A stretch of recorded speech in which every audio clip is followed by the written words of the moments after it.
Here I talk about self-identity and I'm still on it.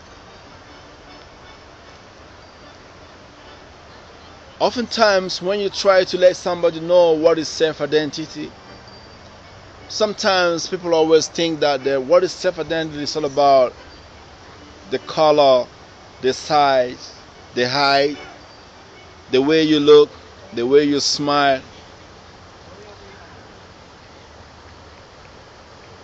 But most times we gotta understand that self-identity is different from just only this. It could be part of it. Because we live in a world that is very highly divisive. A world where people try to understand themselves, but because of the challenges that are around them, it makes it so difficult for them to understand themselves. Self-identity is one that is among many. Self-identity is one that is among many, highly and not very discriminatory. Self-identity is one that is imbued in our culture, in our tradition, in ourselves, in our family systems, and in our society. Self-identity is one that when once upon a time there was a sky and there was a heaven and there was a moon. And then once men begin to ask those questions of how these have to come and how it came to be, then men begin to reflect within themselves just to know that which is this and that which is not. Self-identity is a multiplicity of self, imbued in oneself. At the same time, one got to understand how to identify those multiplicity.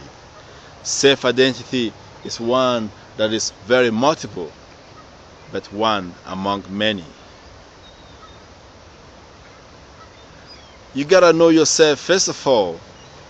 When you think about your body, you think about your soul, you think about your mind, you think about your spirit, and then you think about your brain, and you think about all the cell systems and the physicalness of you, and then you begin to dissect them each and each just to know exactly how you are made and what makes you what you are.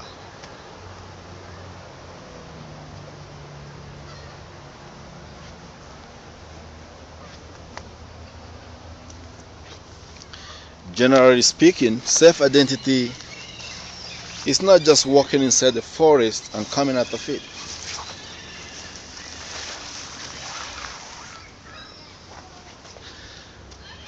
There comes a day when men and women will challenge themselves trying to know exactly how this happens. Self-identity is like climbing a step, each by each, trying to understand one another and trying to understand oneself. You can't really self-identify yourself without also self-identifying the other, because the other is the mirror of yourself, and you can't self-identify yourself if you can't really get to know the stuff for which you are made of. You can see the flower behind me, how beautiful it is. That flower knows itself.